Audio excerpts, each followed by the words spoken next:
I stabbed my obsessive ex-boyfriend, and now he's back for more. About 8 years ago I plunged a knife into my ex-boyfriend's stomach when he was reaching for me. Minutes before the incident, we were inside my house having a conversation about a funny video when he suddenly slapped me. At first I questioned what had happened, but the moment I felt the stinging, burning sensation, I knew I had done something to upset him once again. Tonight was the second night he had ever slapped me. The first time was because a man at a restaurant bumped into me by accident and wanted to have my number after apologizing. My boyfriend, who had witnessed the event, threw me against the wall before committing the first slap in the relationship, saying, "I told you I'm the jealous type. Why would you dress like that on our date?" The second slap was much more sudden and random. I sat on the bed, while he walked inside the bathroom to recollect himself. I noticed he left his phone on the edge of my bed, and I quietly retrieved it, hoping to find clues as to why I deserved the violent act. I opened up the gallery and was shocked. Hundreds of pictures of me from moments I was alone or asleep filled the gallery. Each album was intricately labeled with locations as well as how often a stranger would interact with me. He had pictures of pages from my diary he had taken while I was away on a weekend trip. Before I could look for more, he stepped out of the bathroom and stared at me with a blank look on his face that honestly sent shivers down my spine. "I want to break up," I whispered. He stepped closer to me, making my blood rush with adrenaline. He taunted me, "Break up? My love, you're talking crazy. I love you. Why would we break up?" With every word, he seemed to get closer and closer, so I rushed towards the kitchen to grab a knife and pointed in his direction. I warned him that I would call the cops if he wasn't leaving. Despite my warning, he continued to walk towards me with his hands up. When he was close enough, he lunged at me and tried grabbing the knife from my hand. We struggled a bit, but I ultimately kept the knife and ran outside onto the wet pavement without shoes. I gained a few cuts from the struggle that I didn't have time to notice because he soon rushed out behind me and pinned me against a post lamp on the streets. The shortened gap between us made me panic, so without really thinking, I pressed the knife halfway into his abdomen.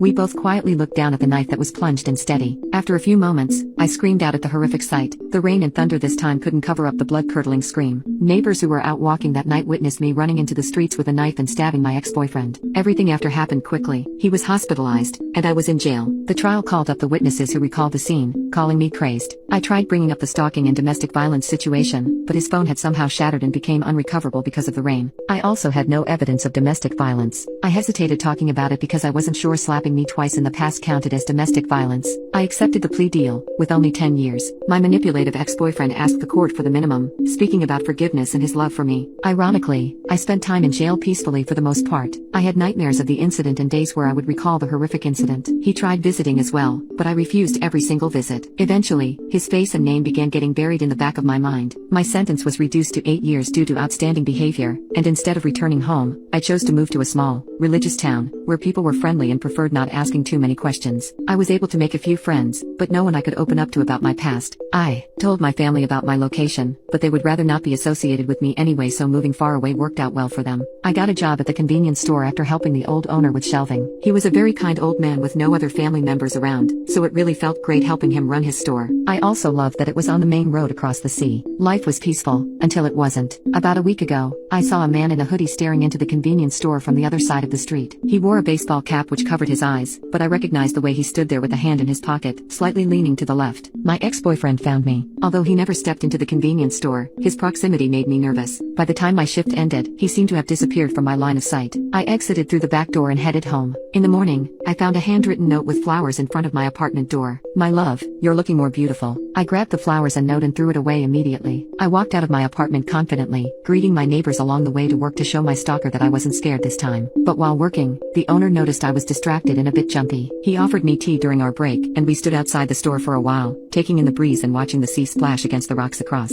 Without asking me about what's going on, he broke the ice by telling me how his grandson would be staying over in a couple of days to unwind from city life. He spoke more about his family, and how much he misses them. The loving voice was enough to make me spill a few tears of my own while I listened. I opened up to the owner about my past. At the end of my story, I added how I was worried about needing to leave again because of the note and flowers I found that morning. The owner understood and offered to have his grandson help take me home after my shifts until everything could be sorted out. It was reassuring, and I couldn't refuse the help. I rarely received help, and I wasn't going to let it slip away. Edit: the owner's grandson arrived in town today, and they kept their promise about protecting me. My ex-boyfriend still left a note this morning, but he kept his distance for the most part. The grandson helped replace locks at my apartment and helped clear out every room to make sure it was secure. After my shift, we took a pleasant walk back to my apartment. He was energetic when talking but gentle when he listened. He only stepped inside to help me clear the room before stepping back out. The distance he kept made me feel safe, and it feels like I might be able to continue working here. Edit 2. Hey, so it's been about 3 weeks, and the notes continued. I wasn't going to update, but recently, the messages on the notes were getting more aggressive. The owner's grandson, Tim, and I have become great friends. I have feelings for him, but it's hard to start a relationship with the stalking issue happening. I'm taking everyone's advice and collecting the notes to finally file a restraining order. I'm putting this all behind me, so this is my final update.